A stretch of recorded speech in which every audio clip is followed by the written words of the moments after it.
sang-ayon ako sa sinabi ni minsan lang ako sumasang-ayon rito kay partner. Ang dami na kaya. Marami na ba? Madami na. Tinatandaan mo. Ang dami.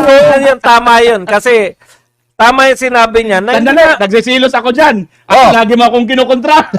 ayaw mo nun. Diba? Joke lang, Yung joke lang. sinabi na nasisindak. Oo. Kaya kayo nagsalita niyan. Kasi wala naman sinabi na ito ay paninindak. Correct. Oo, At correct. tinatakot ko kayo. Wala Correct. naman ganun eh. Tama. Nagdeklara lang eh. Masama po ba yun? Hindi naman masama yun eh. Kayo yung naglagay ng mga salita na sisindak. Kayo yung naglagay ng mga salita na natatakot, natataranta. Actually, yun yung nangyayari sa inyo. Kasi kung wala naman yan, si Tatay Digong inisip ko, may pangyayari ba na nung magtatapos yung termino ni Tatay Digong na meron siyang mga pinupuna ng mga tatakbo? Wala naman eh. Mm. 'Di ba? Ang numero unong taga-Batikos niya si Leni Robredo. Natataranta ba siya pag si Leni Robredo ay tatakbo? Wala. Correct.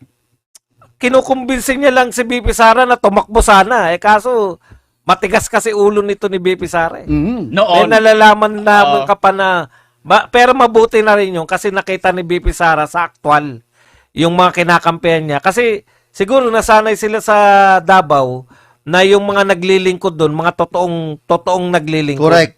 Correct. Nakakita sila na may mga ganito palang politiko na nangangako tapos hindi susundin.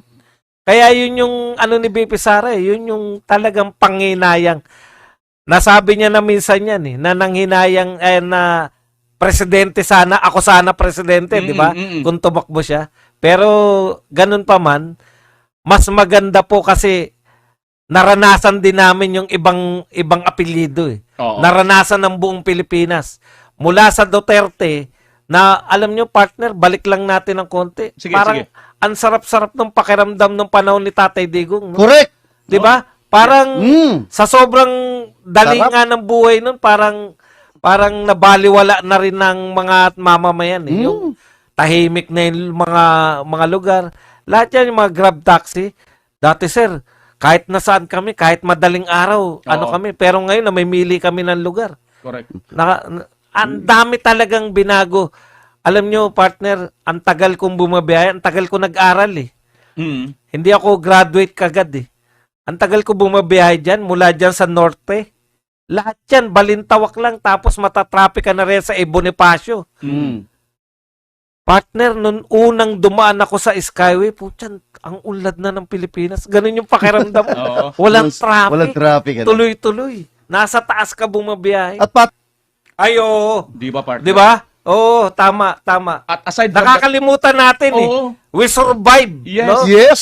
We survive Oo. pandemic dahil kay Tatay Digong. isipin mo, partner, kung si BBM ngayon yung presidente ng pandemic, ano na kayang itsura natin ngayon? Baka ubos tayong Pilipino. Patay-patay, partner. Mm. Alam mo yung mga unang buwan, no? Mm-mm. Talagang wala nakakaalam kung anong gagawin. Alam mo, sinunod ni Tatay Digong yung ginawa ng China, yung nag-lockdown. Lockdown, Oo. Tinututulan ng mga dilawan yan. Oo. Ha? Mga freedom pa rin Freedom. po siya.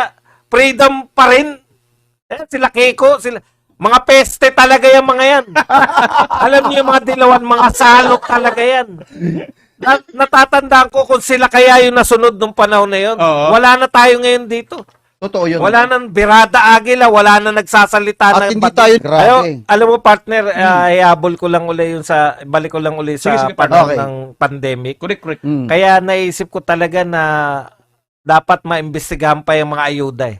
Kasi nung ayuda ni Pangulong Duterte, halos lahat nakatanggap eh. Correct. Nakita niyo yung mga pila, 'di ba? 'Yun yung problema pag namimigay na ayuda, walang social distancing.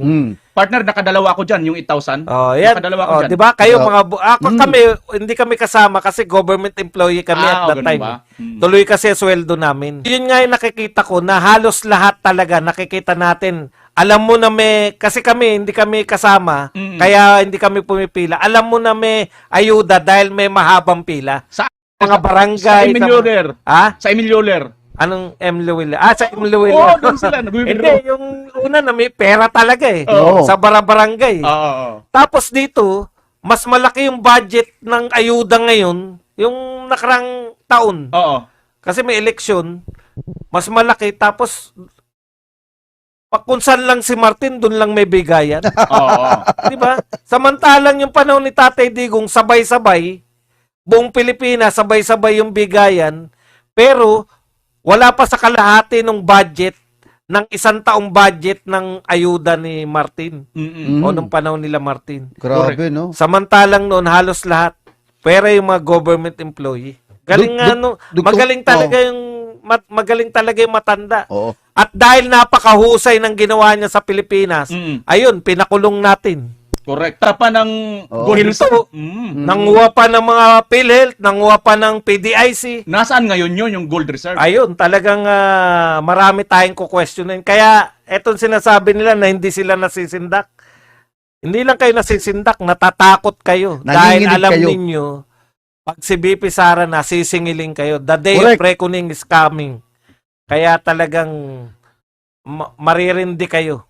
O, di ba? Oo. Pero yun yan, napakaganda ng proyekto ng Dolomite, no? Sinisiraan pa nila. Mm.